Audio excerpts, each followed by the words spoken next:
बिस्मिल्लाहिर्रहमानिर्रहीम, अस्सलाम वालेकुम।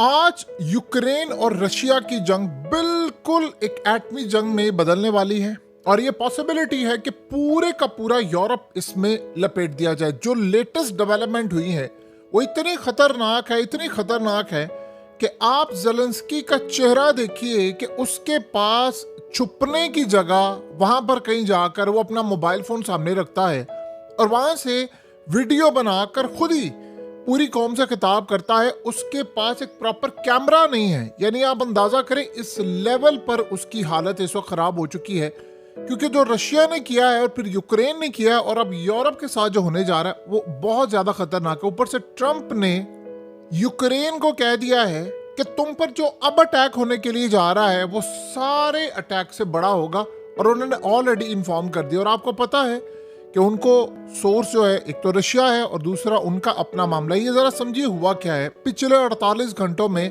कयामत बरपा हुई है इस वक्त यूक्रेन पर। सिनेरियो ये हुआ है कि रशिया ने फिर दोबारा हमला किया है और इस दफा उन्होंने 209 ड्रोन्स मारे हैं और तकरीबन 9 के करीब मिसाइल मारे हैं। और हैरान कुन तौर पर इतनी तबाही हुई है कि वो चुन चुन कर टारगेट कर रहे हैं।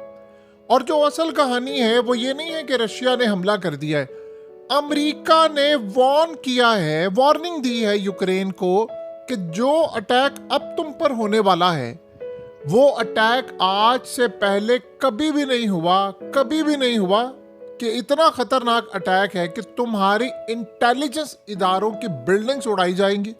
जिन्होंने वो ड्रोन्स मारे थे उन्होंने कहा कि तुम्हारे इंटेलिजेंस इदारों की बिल्डिंग्स पूरी तरह उड़ाने की तैयारी है।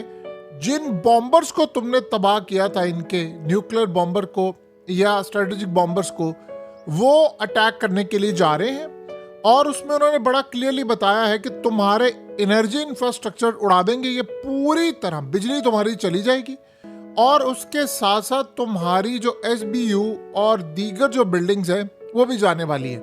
और तमाम सिविलियन को ये कह दिया गया है, यूक्रेन में इस वक्त हंगामी बेसिस पर सबको कह दिया गया है कि आप अपने पावर बैंक साथ रखें, मोबाइल फोन आप अपने चार्ज करके रखें, और जो सायरन इस वक्त बज रहे हैं वो उनको सुने और समझे, और कोई वार्निंग आपने इग्नोर नहीं करनी, क्योंकि पिछले काफी अरसे से इन दोनों की जंग जारी है। सायरन बजा लोगों की आदत ये हो गई है कि उन्होंने इग्नोर करना शुरू कर दिया। तो उन्होंने कहा है कि तुम लोग ये काम हरकत बिल्कुल ना करना, क्योंकि इस सूरत हाल में जो सबसे बड़ी तबाही होगी वो तुम्हारे एरिया तबाह कर दिए जाएंगे और तुम्हें अंदाजा नहीं है कि ये जंग अब कितनी खतरनाक होने के लिए जा रही है। लिहाजा इस सारी सूरत हाल में गवर्नमेंट की जितनी हाई वैल्यू गवर्नमेंट की बिल्डिंग्स हैं और उनके इंटेलिजेंस फैसिलिटीज हैं या इनके हेडक्वार्टर्स हैं, वो तमाम के तमाम इस वक्त खाली करवाए जा रहे हैं कि किसी भी वक्त कहीं पर किसी को उड़ा दिया जाएगा। जाहिर सी बात है, रशिया के एजेंट्स इस वक्त बैठे हुए हैं यूक्रेन के अंदर, वो सारी इंफॉर्मेशन देते हैं। लेकिन जो बड़ी डेवलपमेंट है वो ये है कि ज़ेलेंस्की ने आकर बताया है कि हमारी तबाही आने वाली है। 20,000 एंटी ड्रोन्स मिसाइल जो थे, जो अब रशिया मिसाइल मार रहा है, उन्होंने, आप सोचे ड्रोन्स मार रहा है, ये 400 ड्रोन्स उन्होंने मारे। उन्होंने आगे कहा ये तो अभी कुछ भी नहीं है, वो मीडियम रेंज और लॉन्ग रेंज मिसाइल जो मारने जा रहे हैं पूरी की पूरी बिल्डिंग्स तबाह हो जाएंगी, आप खत्म हो जाएगा पूरे के पूरे हेडक्वार्टर्स, क्योंकि अभी तक वो भूला नहीं है $7 अरब का हमला। तो उन्होंने इनको कहा है कि आपकी तबाही का वक्त आ गया है। लेकिन हैरान कुन तौर पर ज़ेलेंस्की ने कहा है कि डोनाल्ड ट्रंप ने हमसे 20,000 एंटी ड्रोन्स फौरी तौर पर मिसाइल जो है वो वापस ले लिए हैं और मिडिल ईस्ट पहुंचा दिए। उन्होंने कहा अब हम डिफेंसलेस हो गए हैं, हमें समझ नहीं आ रही कि हम अपना मुल्क कैसे बचाएं। वार्निंग इस वक्त यूक्रेन के अंदर भरपूर लेवल पर जारी है। उन्होंने कहा है कि देखिए हमारे पास 20,000 मिसाइल थे, ये एंटी शाहिद मिसाइल थे और ये ड्रोन्स को तबाह करने वाले थे। महंगे नहीं थे लेकिन इसकी टेक्नोलॉजी बड़ी जबरदस्त थी। लेकिन अमेरिका वापस ले गया है और कह रहा जी नहीं, हमने तो अपने आप को बचाना है। अब बताइए कि रशिया में मारने के लिए जा रहे हैं, हम कैसे बचाएं? इससे साफ नजर आ रहा है कि यूक्रेन को तनहा छोड़ दिया डोनाल्ड ट्रंप ने, और ये वार्निंग आई है रूस की जानिब से। उन्होंने डोनाल्ड ट्रंप को वार्न कर दिया है कि पीछे हट जाओ, वरना ये तबाही तुम्हें लपेट में ले लेगी, फिर ये ना हो कि तुम्हारी हमारी जंग छेड़ दे। लिहाजा तुमने यूक्रेन को नहीं बचाना। अब आप बताएं यूक्रेन का मामला क्या है। इस वक्त हालत ये है कि जो असल डेवलपमेंट है कि ज़ेलेंस्की पर आ रहा है प्रेशर अमेरिका की जानिब से, तुम रिजाइन करो और निकलो यहाँ से, यानी तुम इस्तीफा देकर यहाँ से जाओ, तुम्हारा काम ही कोई नहीं है कि तुम यहाँ पर स्टे करो। तो ये सूरत हाल तो इनके लिए बड़ी खतरनाक है। जाहिर सी बात है ज़ेलेंस्की को अगर फारिग करेंगे, अब मीडिया में ये आ रहा है कि ज़ेलेंस्की को अमेरिका की जानिब से कह दिया गया है कि भाई अब फारिग हो तुम यहाँ से, तुम वैसे भी टेन्योर पूरा कर चुके हैं, इलेक्शन हो नहीं रहे, तुम यहाँ से फौरी तौर पर निकलो, किसी और को प्रेसिडेंट बनाए।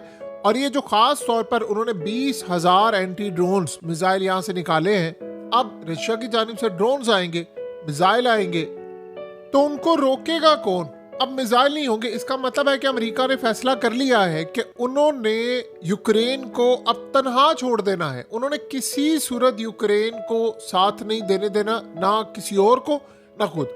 और वो चाह रहे हैं कि रशिया इतनी तबाही करे, इतनी तबाही करे, एक तो वो कई इलाके ले ले, दूसरा वो चाह रहे हैं कि ज़ेलेंस्की पीछे हट जाए, हम इसको फारिग कर दे, अवाम इसके खिलाफ हो जाए। इस सूरत हाल में यूक्रेन ने ऐलान किया है कि हमने भी रशिया पर अटैक कर दिया है। और ये मनाजिर आप देखिए, उन्होंने कहा जी हमने रशिया के ऊपर इतना बुरी तरह यूक्रेन के ड्रोन्स ने उन्होंने कहा कि अटैक किया है कि रशियन इलेक्ट्रॉनिक वॉरफेयर फैसिलिटीज को पूरी तरह तबाह कर दिया है। और इस सूरत हाल में अब हम पीछे नहीं हटेंगे, हम भी लड़ेंगे। उन्होंने साथ ये भी दावा किया है कि हमने Su-35 भी रशिया का गिरा दिया है। अभी तक रशिया ने इस बारे में कोई कंफर्मेशन नहीं दी, लेकिन इन्होंने कहा है कि हमने गिरा दिया है, उनका जेट गिरा दिया है। लिहाजा अब जो लड़ाई होने जा रही है उसमें आप सबसे बड़ी डेवलपमेंट ये ऐड कर ले कि रिसेंटली जो मामला आए थे उसमें पुतिन ने बड़ी चीज़ें क्लियर की। अब जो चीज़ें उसने क्लियर की हैं वो बड़ी हैरान कुन है।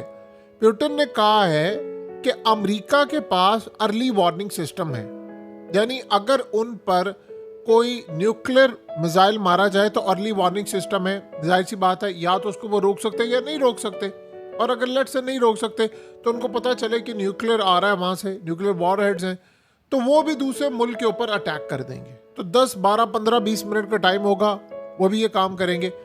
अब असल कहानी ये है, साथ पुतिन ने कहा कि यूरोप के पास ऐसी कोई फैसिलिटी नहीं है, तो किसी गलत फहमी में ना रहना, आप लोग डिफेंसलेस हो। हमारे जो एटमी हथियार हैं वो 4 गुना ज्यादा तबाहकुन है जो अमेरिका ने अटैक किया था जापान के ऊपर, उससे कम से कम 4 गुना ज्यादा खतरनाक है। यानी हम मारेंगे तो यूरोप पूरे का पूरा तबाह हो जाएगा। तो आप किसी गलत फहमी में ना रहना कि आप ज़ेलेंस्की को सपोर्ट करें या इस जैसे रजीम के साथ खड़े हो। अब पोलैंड का नया जो हुक्मरान बना है उसने आते ही कहा जी यूक्रेन को तो यूरोपीय यूनियन में नहीं लेके आना, हम पागल नहीं है कि हमने रशिया के साथ जंग करनी है। और वो ट्रम्प के भी बड़ा करीब है। अब ऐसे लोग जीत रहे हैं जो ट्रम्प के करीब है। ट्रम्प जाहिर सी बात है पुतिन के करीब है, लिहाजा इस सूरत हाल में इनकी आपस की लड़ाई अब हो चली है। लेकिन जो सबसे हैरान कुन मसला है वो ये है कि पुतिन ने किया क्या है, स्ट्रेटेजी उसने बदली है। उसने ये पहले 400 ड्रोन्स मारे, फिर 200 ड्रोन्स मारे और छोटे छोटे साथ अब हमले किए। और हमले करके उसने जो इनके लोग थे वो हिट किए, मुख्तलिफ एरियाज में लोगों को मारना शुरू किया, बिल्डिंग्स को कोलैप्स करना शुरू किया, जहां जहां से इनके ड्रोन्स ऑपरेटर थे उनको मारा, और जिन जगहों पर ड्रोन्स बन रहे थे उन फैसिलिटीज को उड़ाया। ये तो हो गया मामला। अब अमेरिका की वार्निंग आई है कि अब वो अटैक करने जा रहा है, सबसे बड़ा अटैक, जो कि अब यूक्रेन रोक ही नहीं पाएगा। और ऊपर से आपको पता 20,000 मिसाइल वो ले गए हैं, ना ड्रोन रुकेंगे ना कुछ रुकेंगे। तो इस वक्त यूक्रेन बिल्कुल रशिया के रहमो करम पर है। वो अटैक करे तो होगा, वो मिसाइल मारे तो मिसाइल मारे जाएंगे। लिहाजा इस वक्त मुकम्मल तौर पर रशिया डोमिनेट करने वाला है। और यही सूरत हाल है कि मुकम्मल हालात इस वक्त यूक्रेन में तबाही की तरफ जा रहे हैं। अब यूक्रेन के पास करने को क्या है, वो कर क्या रहे हैं कि उनके जो ड्रोन्स हैं वो छोटे छोटे, वो इसी तरह अटैक करेंगे। और अब रशिया को